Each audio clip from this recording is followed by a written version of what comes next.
In 1904, over 110,000 workers in St. Petersburg went on strike, demanding better working conditions and wages. Led by Father Gapon, they marched to the Winter Palace, the home of Tsar Nicholas II. The Tsar ordered the dreaded Cossacks to attack the people. Over 100 were killed and many wounded.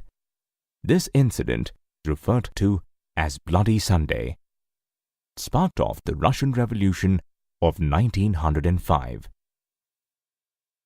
So, what led to the revolt by the people? Russia was in those days an autocracy ruled by Tsar Nicholas II.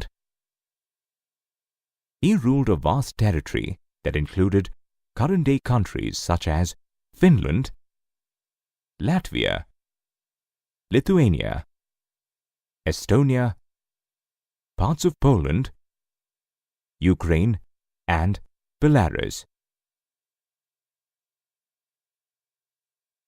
Both St. Petersburg and Moscow were prominent industrial areas of that time. Most of the industries were privately owned by industrialists. So, although the government had rules regarding minimum wages and limited work hours, in many factories and workshops, these rules were broken. This led to dissatisfaction amongst the workers across Russia. Peasants, too, were unhappy. Comprising more than 85% of the population, they earned their living from agriculture. However, they owned very little land. Majority of the land was owned by the nobility, the Tsar, and the Orthodox Church. And so peasants pooled their land regularly and divided it based on the needs of individual families.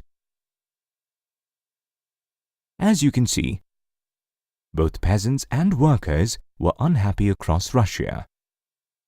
This saw the advent of two prominent political parties: the Russian Social Democratic Workers' Party, or RSDWP, and the Socialist Revolutionary Party. The RSDWP followed Marx's ideas and aimed to provide support to workers. It consisted of two groups: Bolsheviks, led by Vladimir Lenin, and Mensheviks, led by Julius Martov. The Bolsheviks believed in discipline and controlling the quality of the party members, whereas the Mensheviks believed that the party needed to be open to all. While the RSDWP backed the workers, the Socialist Revolutionary Party, on the other hand, believed that peasants would be the driving force behind the revolution. Both these parties, however, agreed that things needed to change. And to do this, they needed to first topple the autocratic rule by the Tsar. And so finally, in 1904, on Bloody Sunday, a large group of workers and peasants marched to the Winter Palace to demand change. Following this, strikes took place all over Russia. Everyone demanded a constituent assembly. The Tsar finally relented and agreed to the creation of the parliament, or the Duma.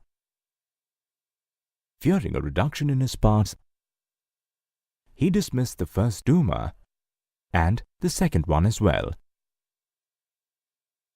Finally, in the third Duma, he succeeded in filling it up with conservatives and keeping out the liberals and the radicals.